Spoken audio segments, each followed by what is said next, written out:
Hello, chat. Welcome back to another stream. Today, if you missed last time, we're going to be starting the development of a typing roguelike. Um, Hopefully it'll be fun. I feel like I haven't done any long-term projects in game development, so we'll see how it goes. But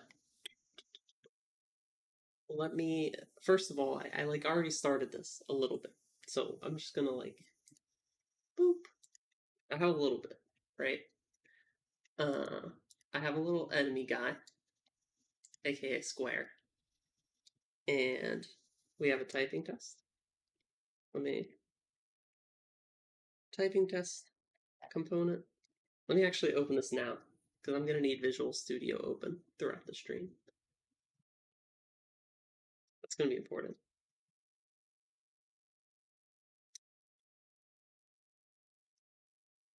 Hopefully,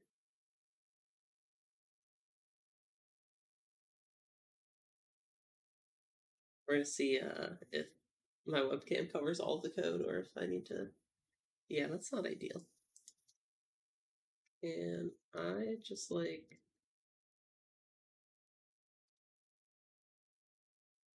let's see. That is not what I wanted. What are all these buttons? I haven't used Visual Studio Code on it. Well, I have. I've used it a lot, actually. There's no excuse. I just don't know how to do this. Okay, so I split the window, but how do I unsplit it? Serious question. Remove split. Okay.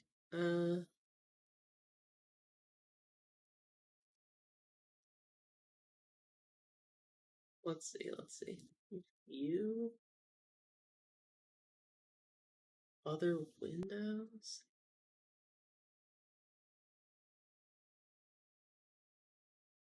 Whoa. Okay. Because I don't want to have to move my webcam a bunch. That would be annoying.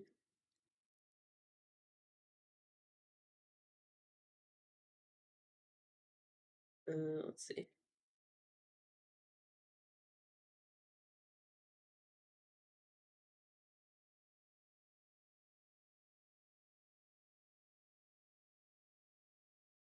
Uh-huh. Uh-huh. That's not very useful.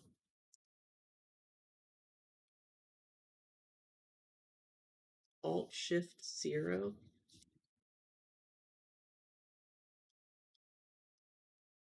It says no. It's yelling at me. It doesn't like that.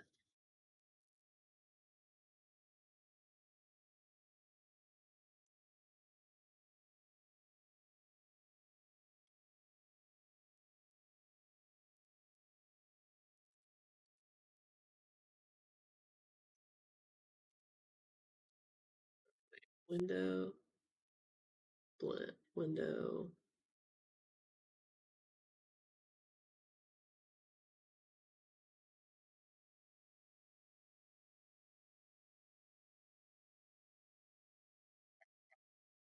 This is Visual Studio Code. What am I planning for the gameplay? I mean, the very basic idea is what you've maybe seen in a typing game before, which is there's waves of enemies coming at you, and you have to type words to kill them. But I have a few other ideas about specifics. So, one thing I want to do is instead of just you type the word and then the enemy explodes and that's it, I want to have it so you type the word to kind of select the enemy, and then there might be different I don't know what they'll be yet, but relics or cards or abilities or something that might reward doing them one at a time versus selecting multiple at a time. So it might be you do more damage multiplied based off of how many enemies you have selected, and then I might add something that's oh, the closer the enemy is to you before you kill it, the more damage you do, or like that type of thing.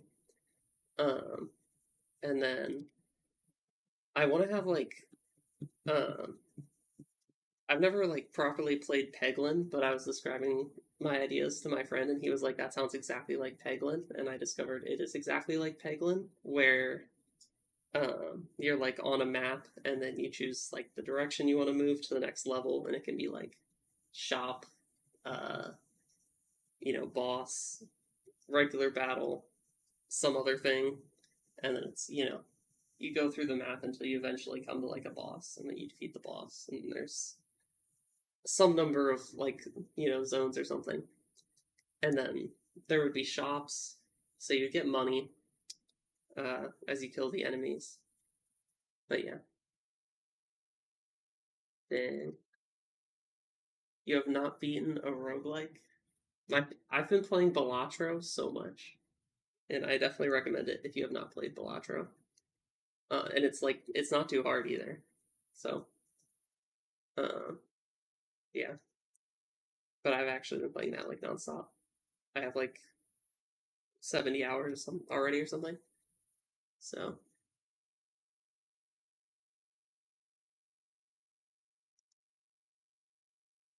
right now I'm trying to figure out how to split Visual Studio vertically though.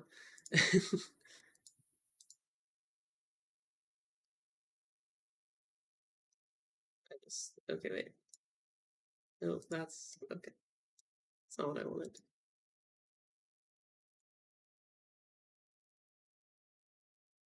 I just want to make it so you can see the code right now, to be honest.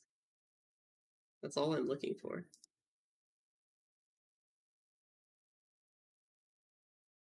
But I do not know how to use Visual Studio Code. Okay, what if I actually read the thing I Googled, but like more? Right click tab, new vertical document group? What? Okay, wait, window, new tab, right click, new vertical document group. Oh my god. I can't, that was so much harder than I feel like it should have been. Yeah, I think I'm just gonna like make a copy of it. And then you can kind of just pretend you don't see what's behind my webcam, I guess. Or like maybe can I make like a new file? Just text file. It's just blank. Okay. That works fine, I guess. Uh okay. So let me showcase what I have so far, basically, which is not much. Basically, have this enemy has a typing test component. It also has an enemy component, which basically all that does is it lets you unalive the enemy. Uh, so I have like this typing test thing, and you can set a specific word, but I also have it in the script generating random words from a list. And then what you can do is on complete, which is just when you type the word, it runs some function. So I just have my enemy script with an unalive method, and that just destroys the game object. But basically, uh, I have some debug in here because there's no visuals for this yet. But as you can see, target word is banana, and if we type banana, the enemy disappears. Uh, and yeah, so that's like what I did because actually making the logic for the typing test was like a little annoying. So I was kind of just like, I want to get that done. Um, I just wanted to start, so I did it off stream. But yeah, pretty much just checks for keys pressed, and then I use a regular expression. True. Yeah, I just like Googled this regular expression, and I was like, yep, sure. It's basically just every letter of the alphabet, and then these and numbers. Um, which I don't know if I'm gonna like use numbers or not, but I was thinking like there could be, that's a way to ramp up difficulty. So at some point, you might like get to a level or unlock something where you now have to type numbers or symbols or whatever. Uh, and I have this idea for a mechanic where like you have essentially a virtual keyboard in front of you, and it has keycaps, and you replace the keycaps with new keycaps that you buy or like pick up as drops or something. And so you could get like golden keycaps, which is like you type that letter and you get more money, or you could get like damage boost keycaps, and it's like if the word contains, that letter, then you do extra damage. Um, and then another like aspect of that is that I don't want to force the player to put like I don't want the B, like each keycap is gonna have the letter on it, and I don't want to make it you have to put the letter A keycap in the A spot. You can put the A keycap in the B spot, but now every single time the letter B shows up, it's gonna be the letter A. You hear what I'm saying? That's my crazy idea. Uh, but yeah, first I have to actually make stuff. So that idea is so cool. There's so much potential for upgrades. What about an autocorrect upgrade? That would be interesting because I was wondering how I should handle mistakes. Because like part of me is like, uh, I like do speed typing as a hobby, and like it's bad practice to just like ignore people's mistakes. So I kind of want to make them like backspace, but also like I think that will be less fun and more confusing for like the UI, if that makes sense. So I don't know. But I could make it so like there's some penalty for typos, like maybe you lose money, but then like I don't know. I think like a direct hmm. So like I was thinking you like type and you go letter by letter and it doesn't move to the next letter unless you get it correct, unless you get like the previous letter correct. And so like in that sense, an autocorrect feature would be like weird to implement, I guess. But I don't know. I don't know like exactly how that would work, but it is a good idea. I should add that to like my I have a Google Doc somewhere.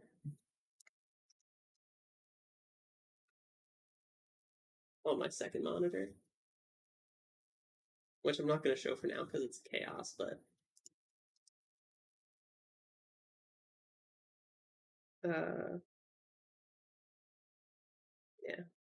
All I have here is a Trello board with some very basic things on it. Yeah. The thing is like I think there's like a disconnect between when you make a typo and like when you realize you've made the typo, and I don't know if it's going to like be even more confusing to have the mistake corrected, if that makes sense. Like your brain might already default to correcting the mistake, but then if it corrects it for you, are you gonna like? Is that gonna throw the player off? I don't know. Uh, yeah, I don't know. But the first thing I want to do is make basically just text. Yeah, yeah. You'll correct every mistake, even if it tries to correct for you. Yeah, it'd be interesting. Uh, it's time for a text mesh pro, I think.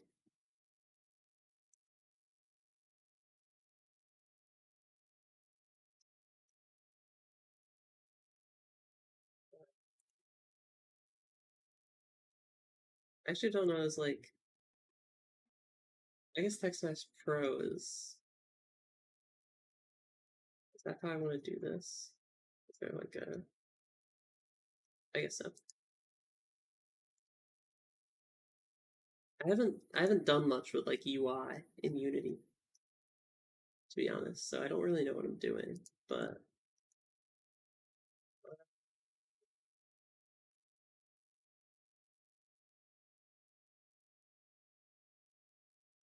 They will want like a name tag thing, which I guess should be just text. Does text need to be in a canvas to show up? Is that like a thing, or is it just like that's how you should do it? Test text. Where is my test text? If you don't mind me asking. Or is it just really small? I have a lot of questions right now.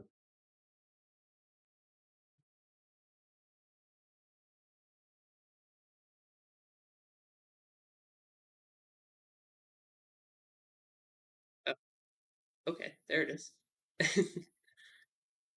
UI is weird in Unity. That's my experience anyway.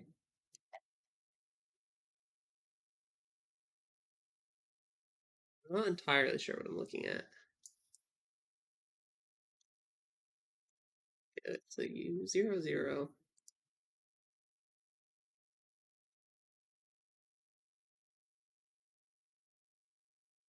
What am I looking at? Like,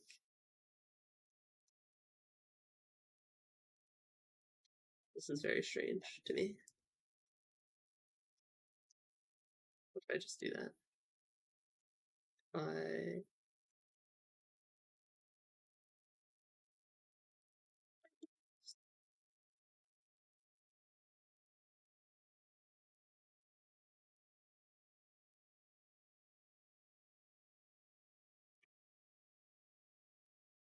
okay, maybe I should like do some research.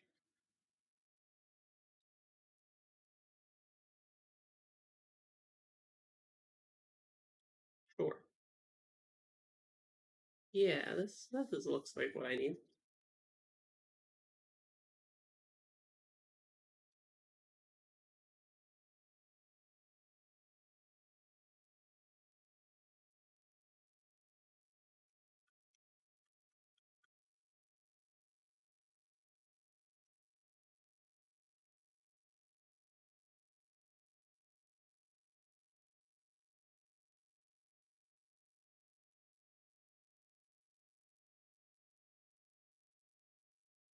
.3D text?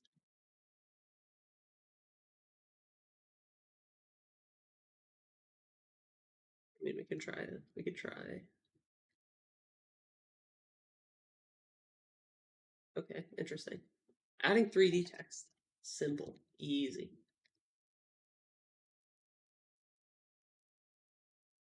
But doing, yeah, UI text would work, I guess. I guess this makes sense. And then, okay, so is this actually going to, let me center this. Is this going to appear how it seemed like it's going to appear? Yes. Okay, cool. All right, so I guess we need a script now.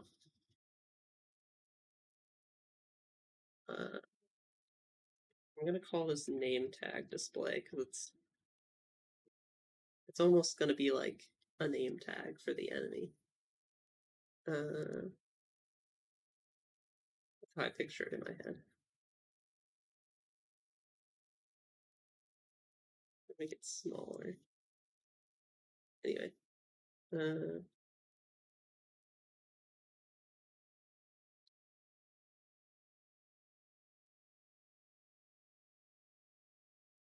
the first thing I want to do, I want to make it require that there's a typing test component on it, which I don't know how to do, but I know it's possible.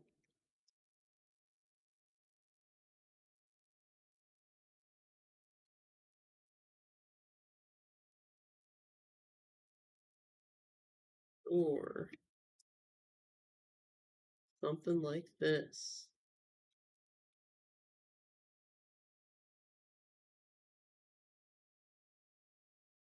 This need to be outside the class.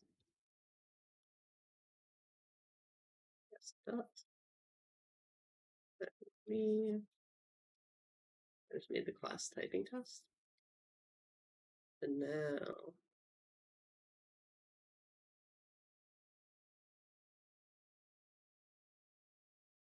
if we... So if our enemy didn't have a typing test,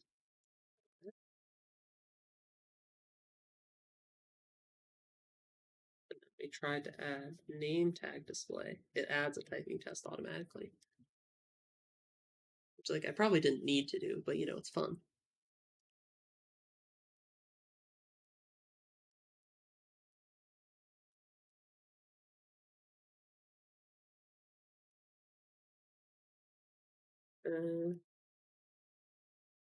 Okay.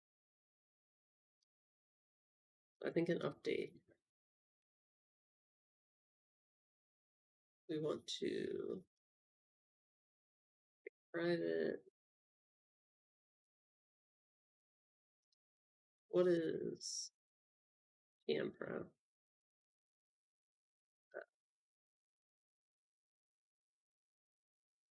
Yeah, sure.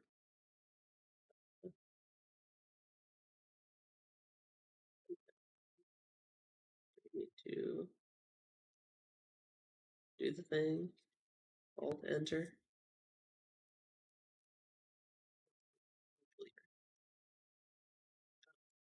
I see. Is it just Xmesh Pro? Do I remember incorrectly? Using TM Pro. Okay, okay. We're getting there. Yeah. Yes. Thank you, AI, for that helpful thing. Okay. And then private.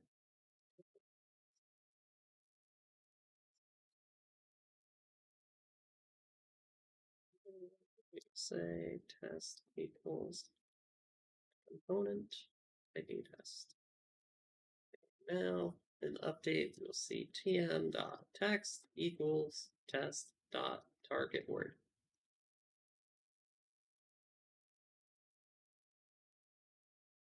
And hopefully now, the word is what we want it to be.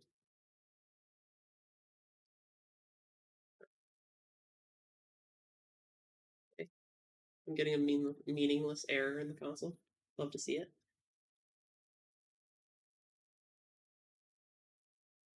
Oh, it didn't like that. We've already.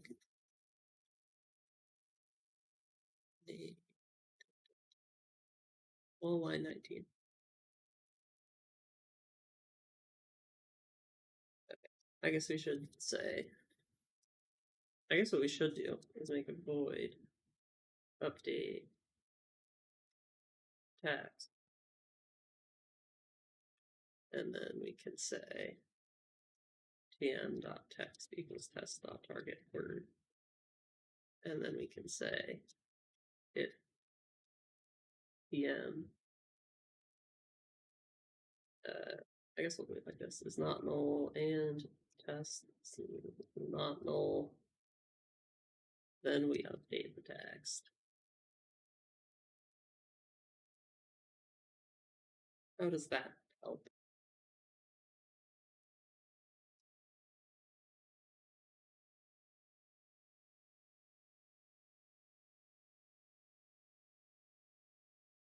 Okay, now it just does nothing, which is fine because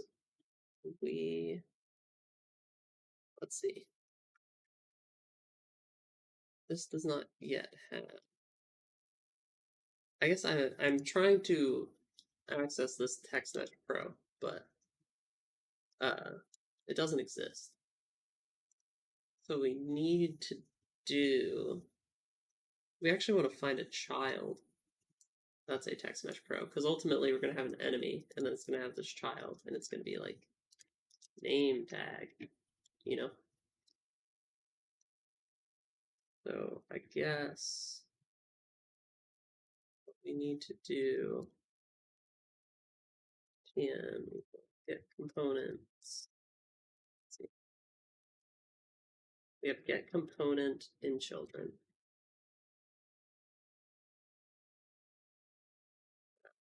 Not typing test, but TextMesh Pro. I actually wonder I'm thinking maybe instead of doing it like that, we should actually just make a tag and then search that way. Because I bet that at some point there could be multiple text mesh pros on an enemy. And then I would have to worry about like which one it chooses. So that feels like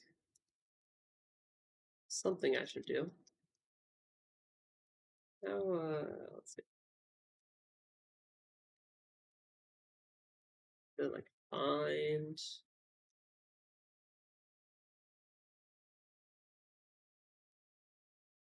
All right, let's see.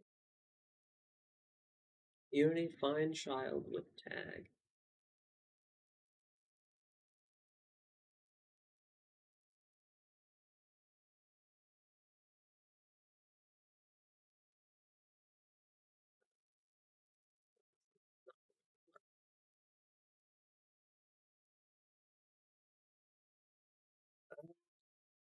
I don't know how to do this. Because this also actually feels kind of messy.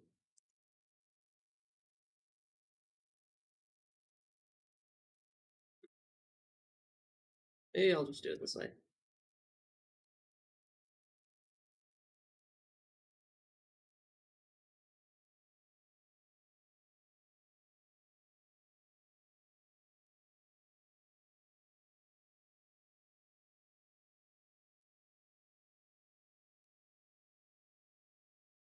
Yeah, let's go here. Worry about this for now.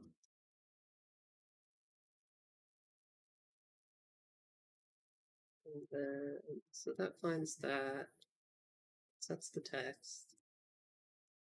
Maybe I have it set up correctly? Maybe? I'm gonna find out.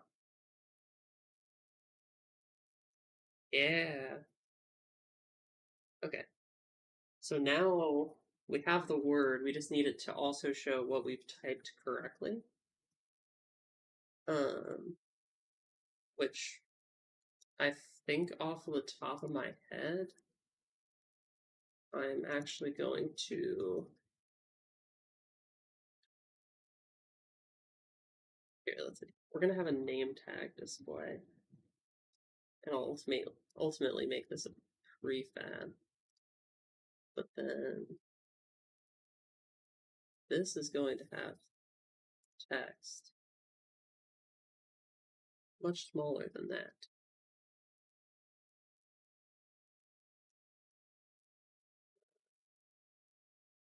Enter it again.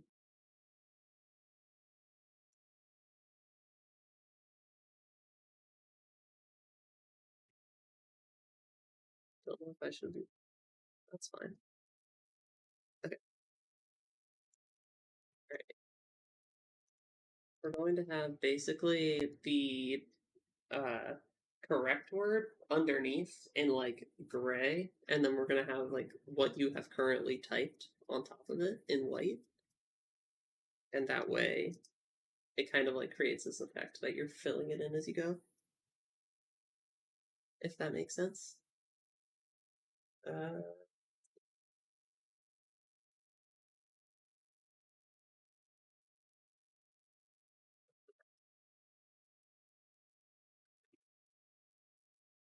okay, so we're gonna have that. Oops.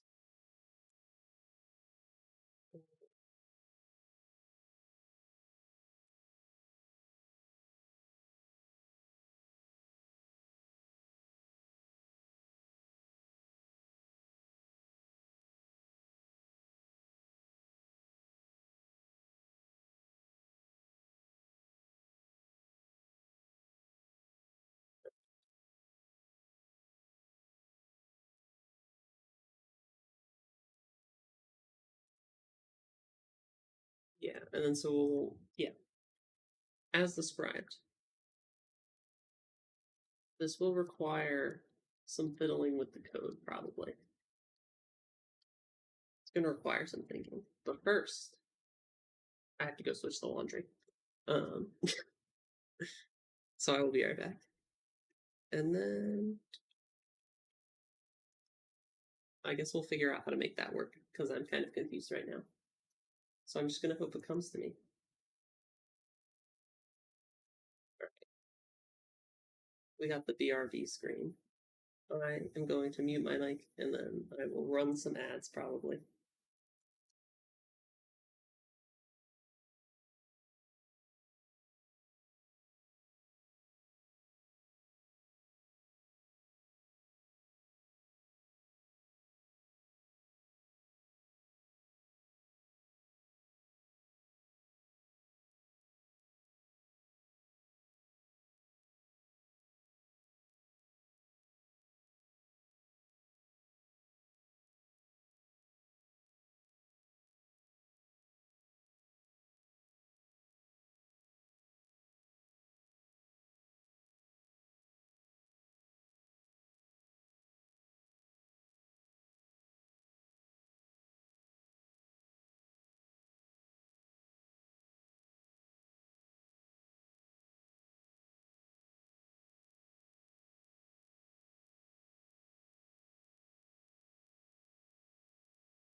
I return. Okay. So I guess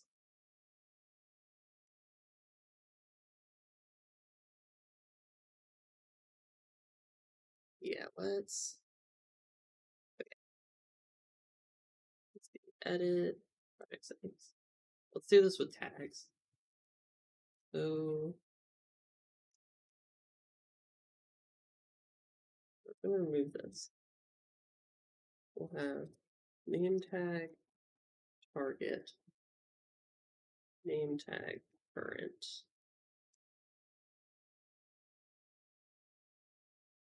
And so this is name tag target. This is name tag current. And then in our script, can we get components in children? Yes, we can. Okay.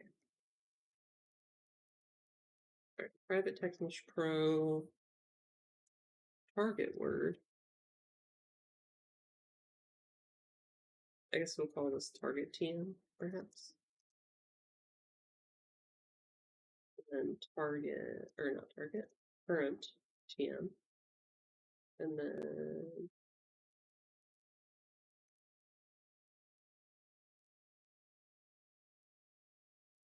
we'll make an array TMs, get components in children, text mesh pro,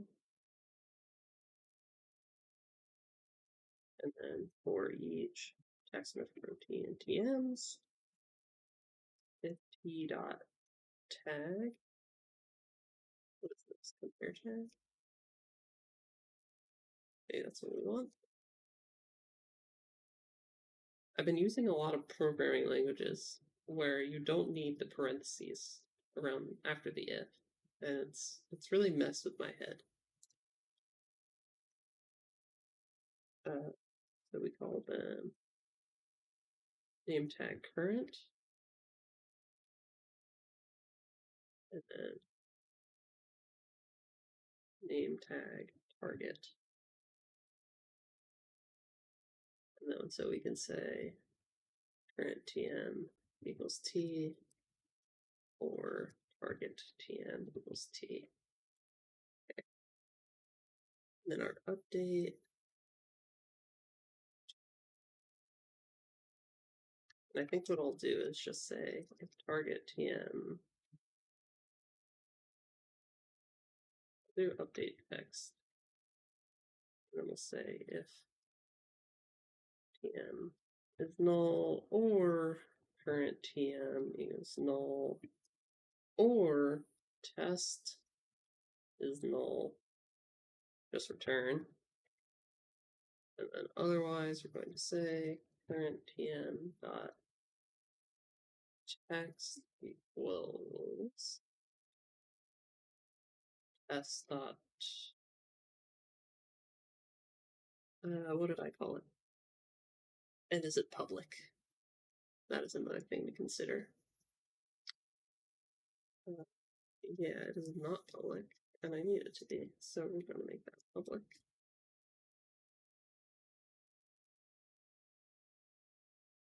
Test.current input, and then target TM dot text equals test dot target word. Okay, let's see how that does.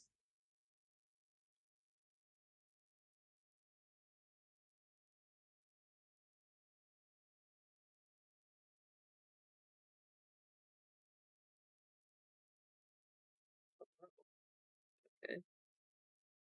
Okay. I have centered, which is causing weird things to happen. And I think the solution for that is that I just do not center it. And then I probably make this smaller. I'll make this a little smaller too. I guess.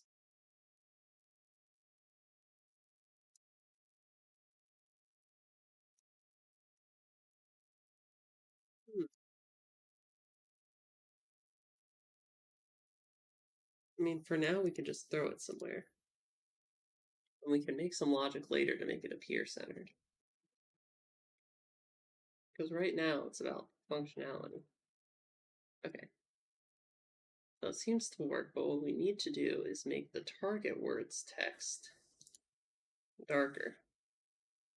And then once we do that, hopefully everyone will see the vision of what I'm going for.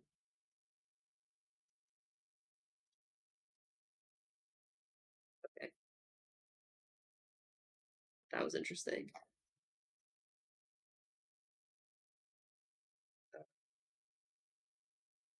Let me just, I need to process what I just saw. Because that was very strange. Oh. Did anyone else notice how it looked totally different the first time? Am I just crazy? Okay, yeah. Sometimes it's doing this, and sometimes it's not. Maybe that's because Yeah, it's okay. That's probably because of the Z index. We want the current word to always be in front.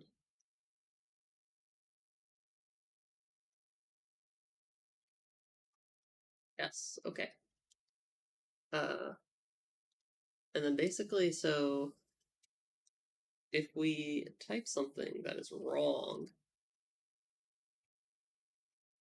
but as oh, I already okay. When we type something that's wrong, it basically just resets your progress. That's how it's currently set up. But yeah, we have a word and we can type it to kill the enemy. Isn't that nice? So the next thing, I want to see what happens if we have two enemies and what that does. I guess they probably shouldn't be in the exact same place, right? Yeah. Some things we can only realize immediately after hitting the play button.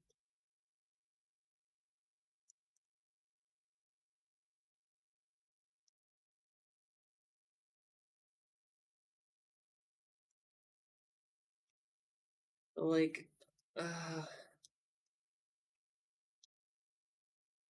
okay, so it kind of just switches, which is what I want.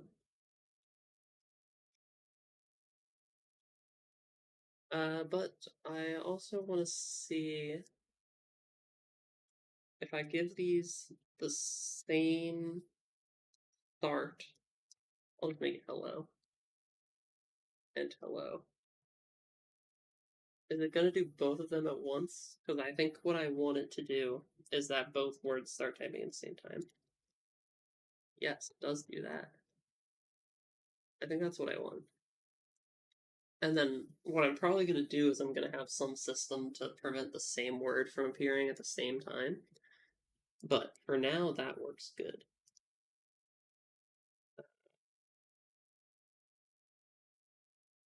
I think.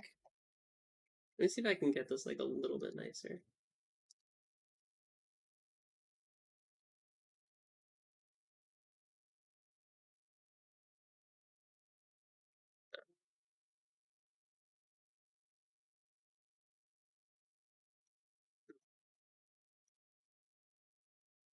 Well, let's make a prefab folder.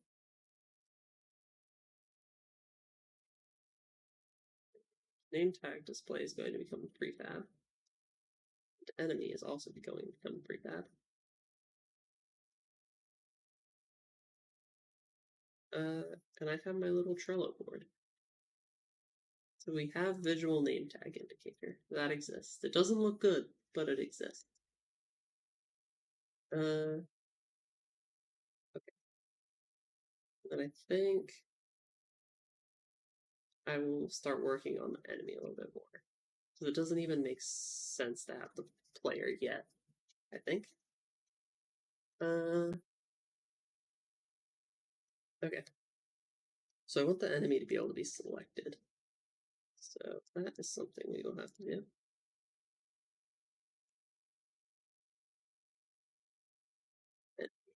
Okay. So right now we just have a script to unalive the enemy. But what else do we want? We're gonna want a health. Probably make it a float. I can't type. That's why I need to play this game more.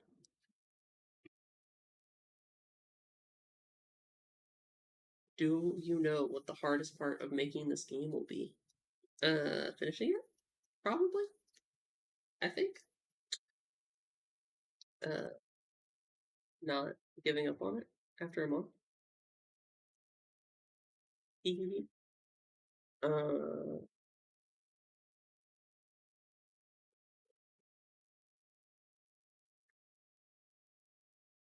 and then I'm gonna have is selected. Real. That is so real. It's very real. It'd be like that sometimes. Okay, and then I guess I'll just have. Whoa. Okay, that. Okay.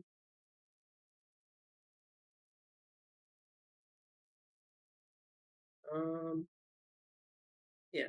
I don't even think I need to deselect because there's simply not going to be a way to deselect something. I think maybe there will be,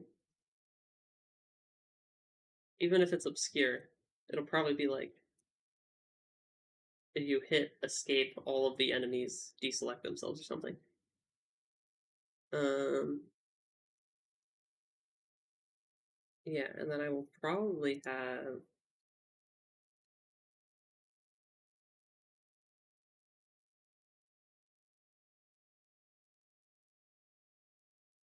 I wonder if I could get like a glow shader and be like when the enemy's selected, it starts glowing. That sounds fun.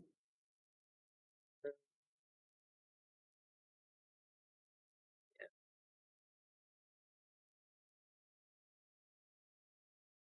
these. I want those all to be public.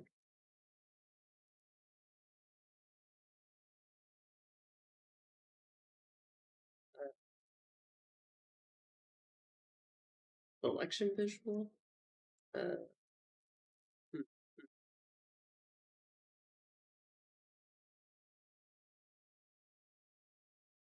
Show if selected, sure.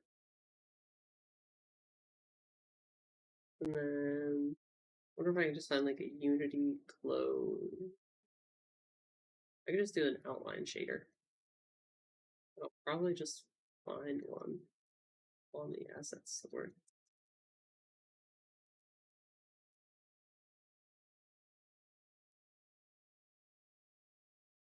We love the asset store. Let's see, 2D. Where's the free button? This is not what I want, is it?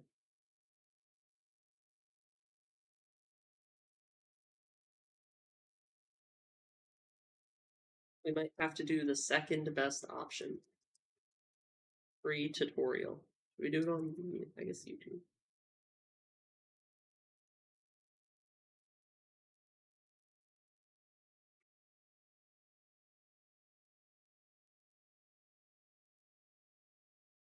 How to make a 2D. Do I want the Brackies video from 4 years ago? Hmm.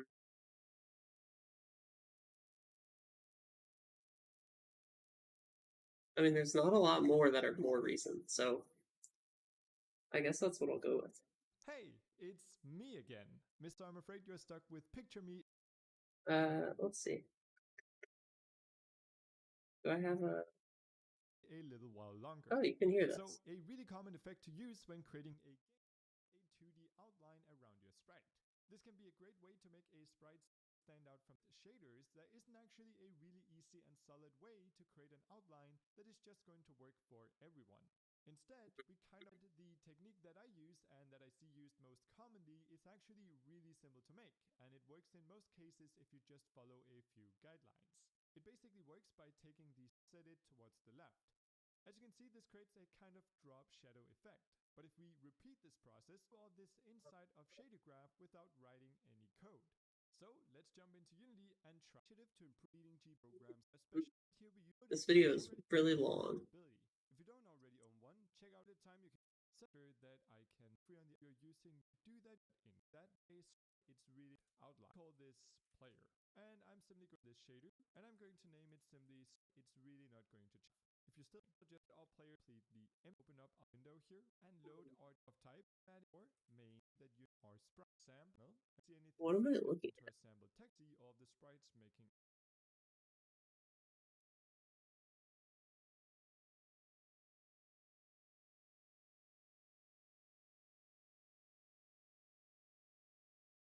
at? I kind of wonder.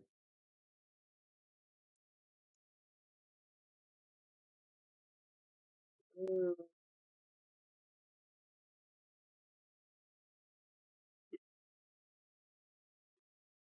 Okay, well, first of all,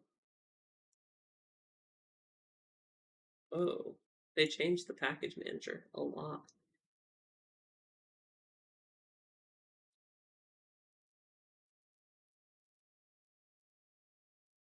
Interesting. Data graph. Oh, I already have it. That's crazy.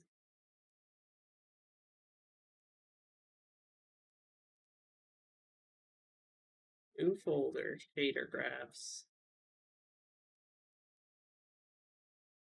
What's it? Render? Oh, shader graph. Okay. I think I just want an omelet shader graph. Perhaps. Outline. Okay. I'm gonna make the enemy not a white color. The outline will probably be white for now. Okay. Now, here's a question.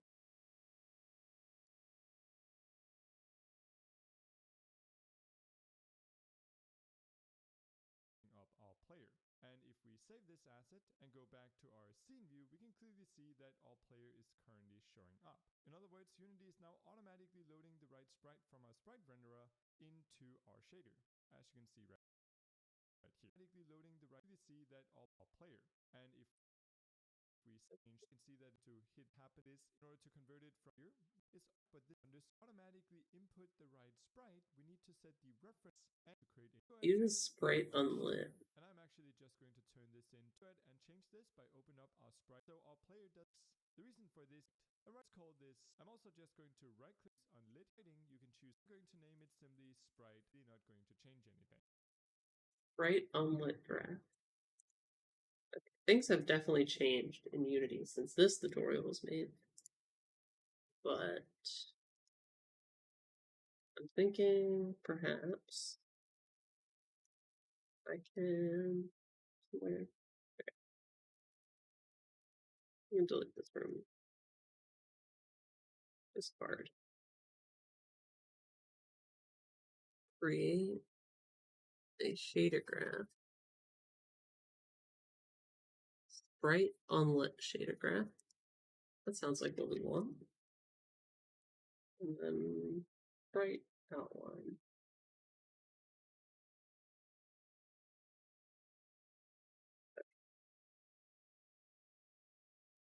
But I'm going to choose on this shader and create a material based on it. Let's call this player. And I'm simply going to drag it onto my player object. And right away, we can see that our player turns into a white box. The reason for this is that show. Let's go into a full screen up and so our player. Okay.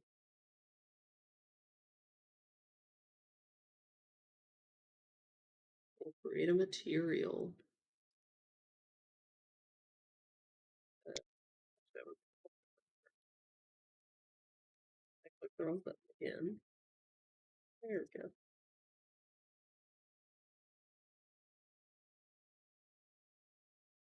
And I guess we will just call this, well, not player, but enemy, as he did. And this will go on our enemy.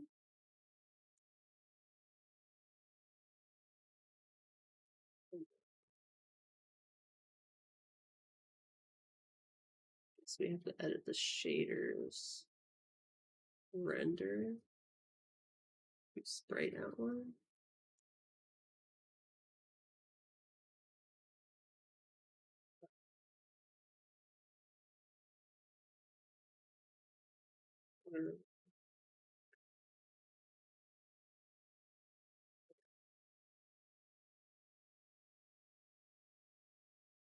Does it still appear and such?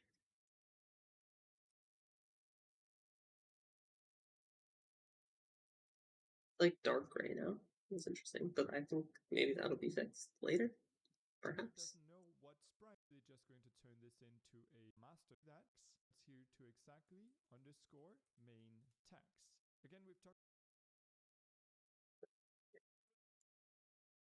Let me just do some.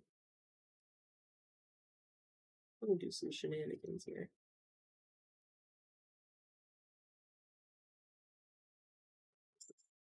The shader graph UI is bad, some would say.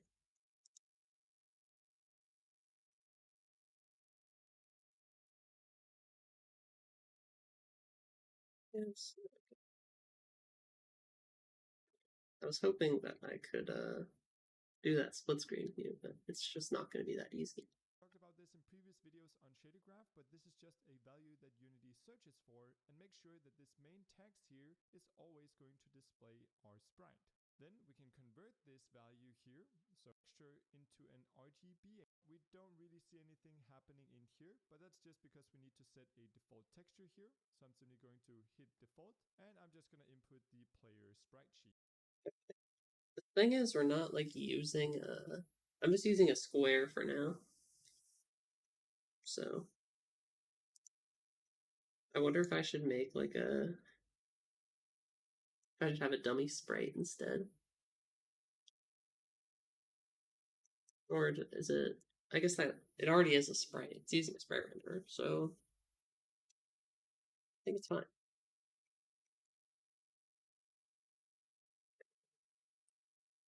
Sample texture 2D. Main text goes into there. RGBA goes into Excel. Yes.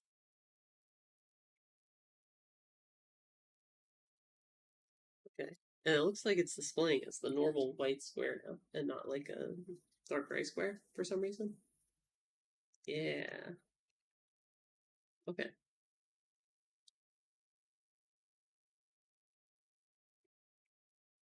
Let me make this red again. Seems like it's displaying fine.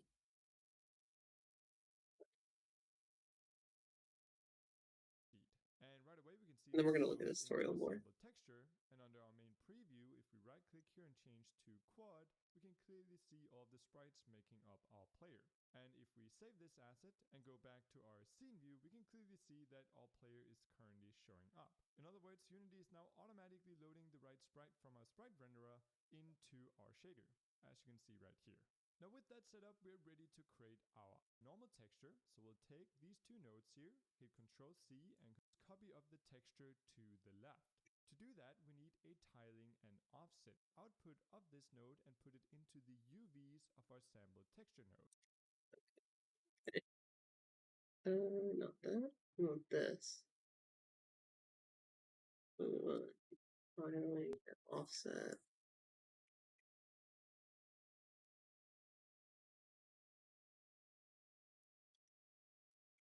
I don't like working with graphs and nodes very much, but it might be better than learning how to code shaders. So, okay, so what I'm guessing we're gonna do, we're gonna be like -1 What or this something. does Maybe is not this -1. allows Maybe us it to should go be to the negative like a small bottom of fraction. our sheet. As you can see here, we can stretch it in and out, and it also allows us to adjust a tiny bit to the left. So to do that, let's input a tiny value, something like 0.005. Okay, yeah, use 0.005.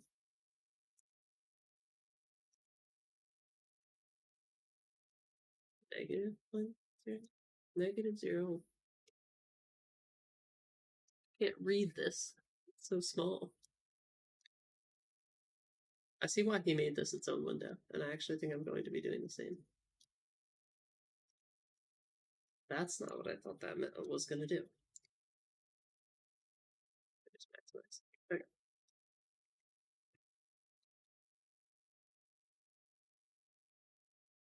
Alright, so very slightly offset. Of course, this value is And if I can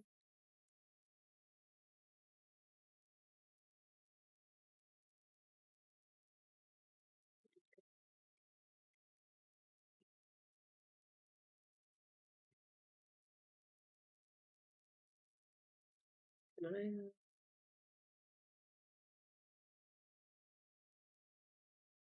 Set a default value. I can't. Whatever. I guess I could get like a.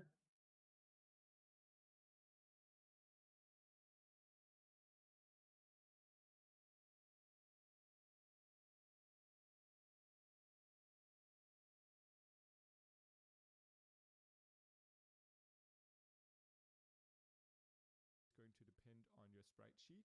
And now these two textures here are going to be slightly different. And because of that, what we can actually do is subtract one from the other. So if we take the alpha of our offset node here and put it into a subtract node, we can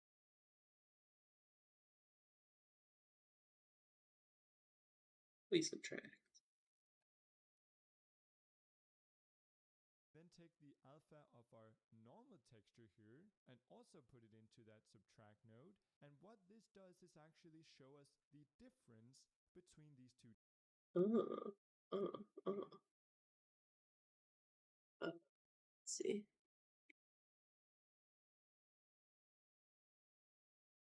He does the alpha of each of them.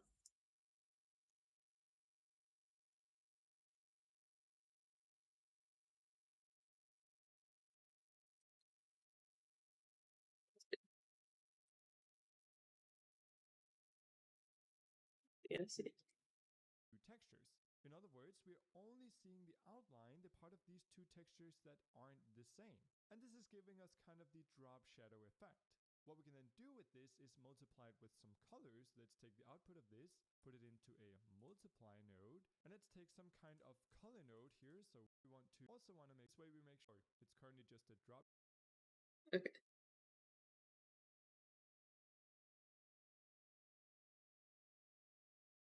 Multiply, color,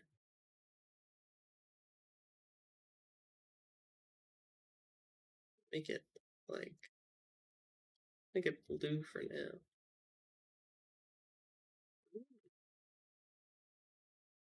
I'm learning. You get the point. What we can do is add this back onto our original texture and then input it into our master node. So let's go ahead and instead of just going directly here, let's take this signal and add it together with our. Okay. Makes sense, makes sense. We're taking this.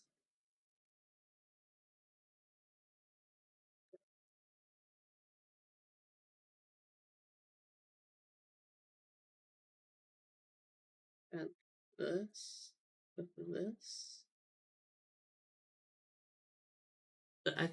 I thought it would be like helpful to have the emoji texture, but I think it's making things more confusing.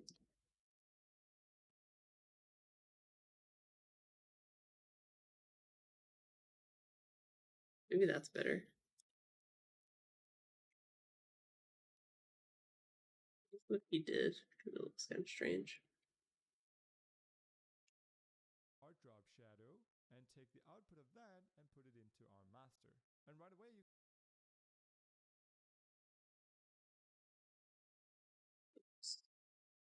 That color.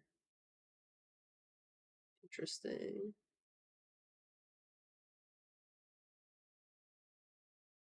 Why does it have this red on the other side, though? That's my question. I just.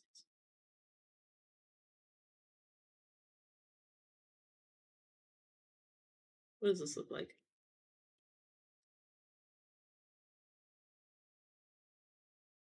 If anything.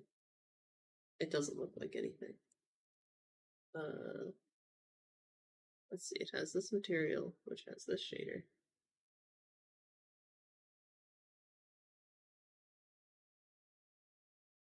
Let's see.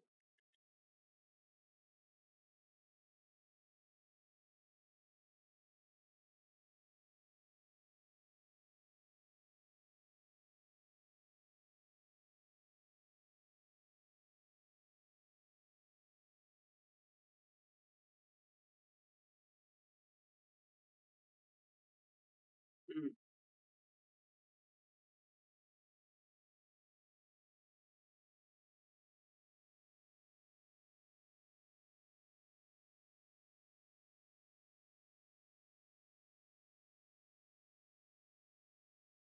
Curious.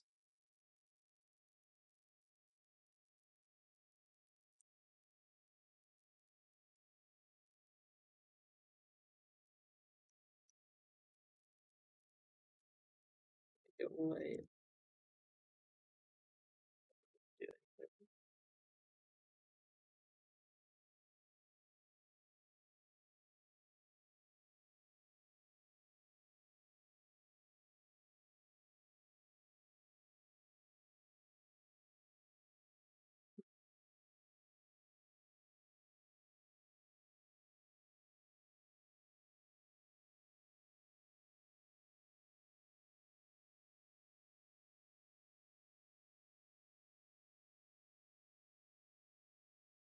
Just the material need.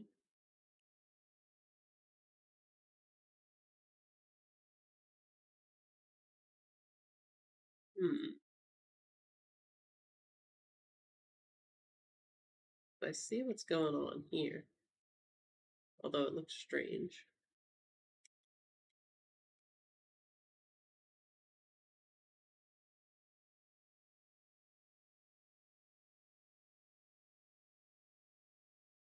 Just put it into color.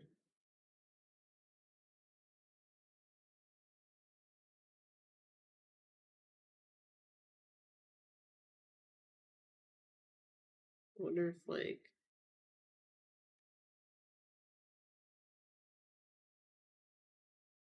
I have both of those.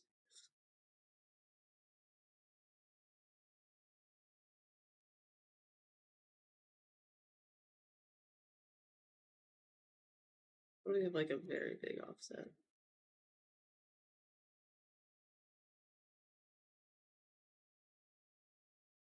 I'm also realizing that I should probably edit our enemy prefab. Actually, maybe we should make a whole new enemy prefab.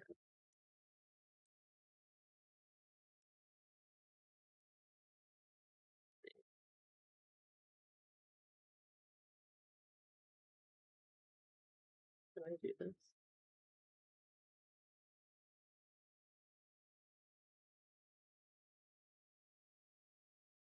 Yeah, let's just make a new enemy.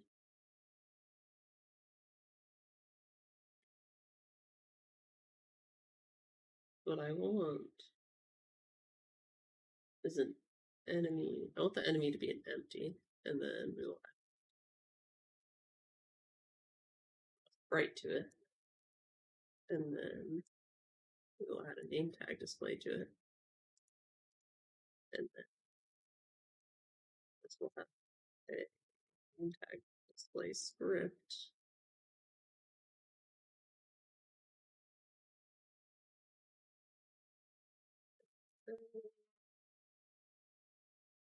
Just set this up.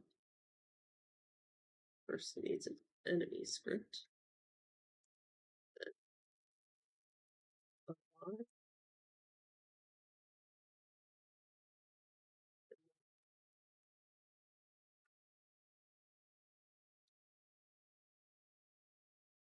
I'll turn off debug typing.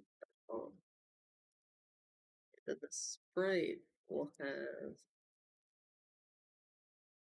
this material that we're trying to make. And this should be the prefab. I do think.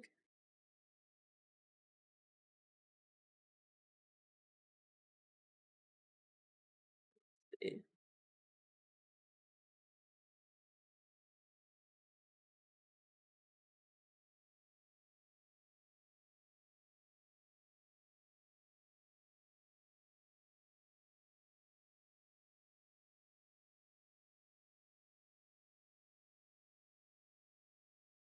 So if we do this,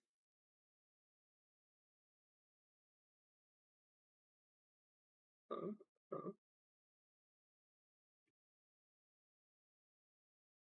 doesn't seem like it's doing anything.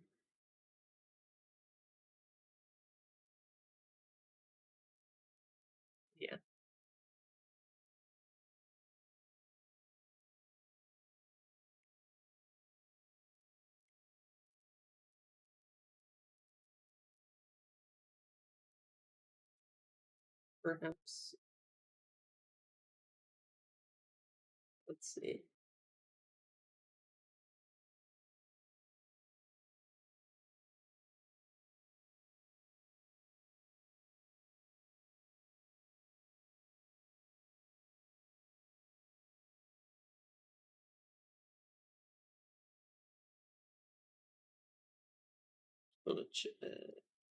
Oops.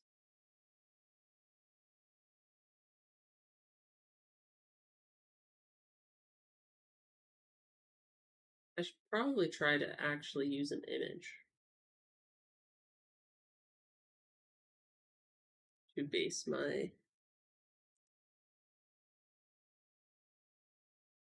everything off of.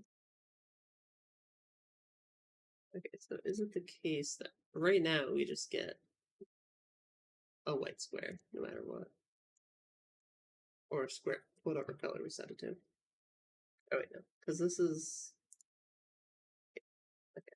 Change the sprite in the wrong place.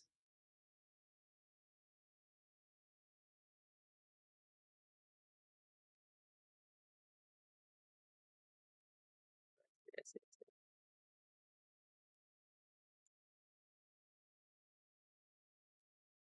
Let's just go back a few steps Be transparent. As for the color here, we want to go ahead and and make sure I set it up correctly, I'm just because going that's to probably the issue. URP and watch our.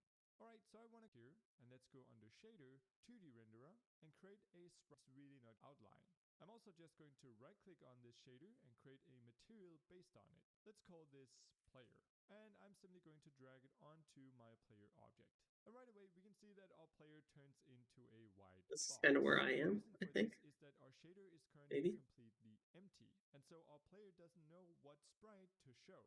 Let's go ahead and change this by opening up our sprite outline shader. And I'm actually just going to turn this into a full screen window here. And as you can see in here, all we have is this empty master node. So let's go ahead and load our type texture 2D, the right for and make and convert this value text here is always going to display a sample texture node in order to convert it from a texture into an RGBA channel. And we can then take this in here, but that's just because we need to set a default texture here. So I'm simply going that it loads into our clearly our scene view. We can write under our main preview. So I need to set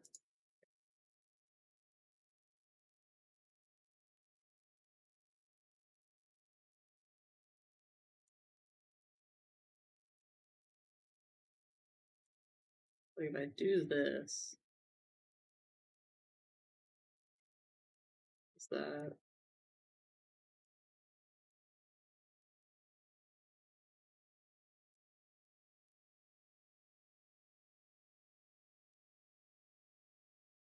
you have to save things?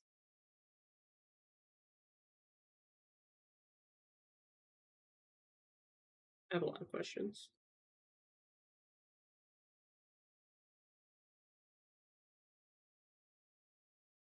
Oh, so many questions. I could also research this on my own time.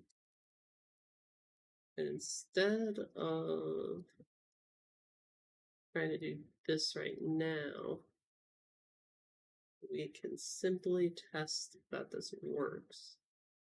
Because ultimately, I just want to have the logic where you can select enemies.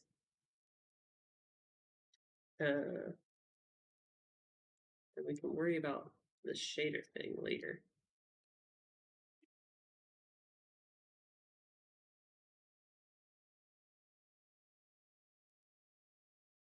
Shaders is used by default.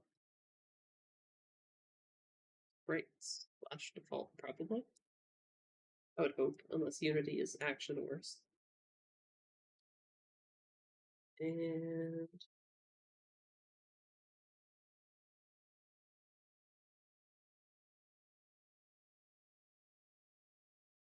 we want is instead of the unalive, we want select.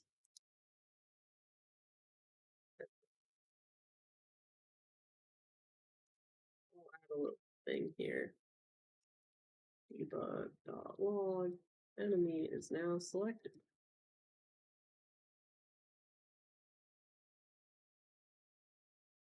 Let's see.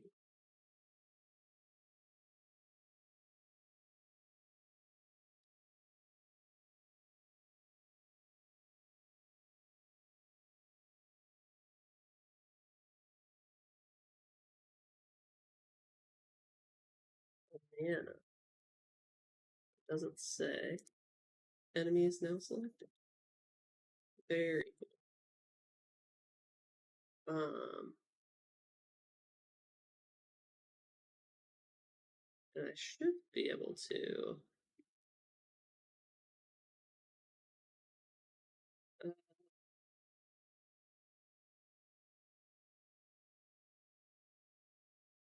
hmm, okay. We have this enemy.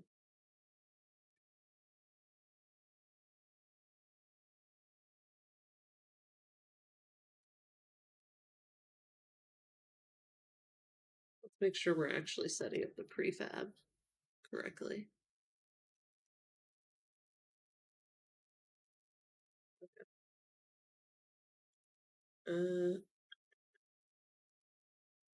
Cool. I think that I'm gonna end the stream there because I am exhausted. Uh, we haven't done a lot. But the name tags work, and that's good. And I got streaming experience, and that's good. I definitely feel like I would like to look into shader things more because I want to do that outline thing. But that seems like it's just going to require a lot of learning on my part, and I don't want to just watch tutorials on stream all stream. So I think I might do that on my own time.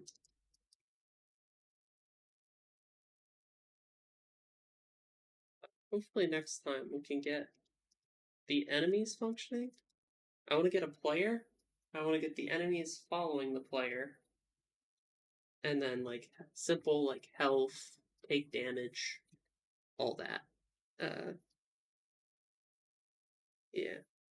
I think next time I'll maybe have a more robust plan of what I want to do because it's a little bit hard not to go full ADHD mode when you're streaming and trying to code at the same time. But yeah, overall,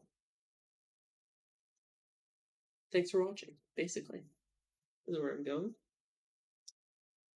And I will probably stream again probably in January. Because I have plans for the next couple of days, so we'll see how it goes. I'll do my best.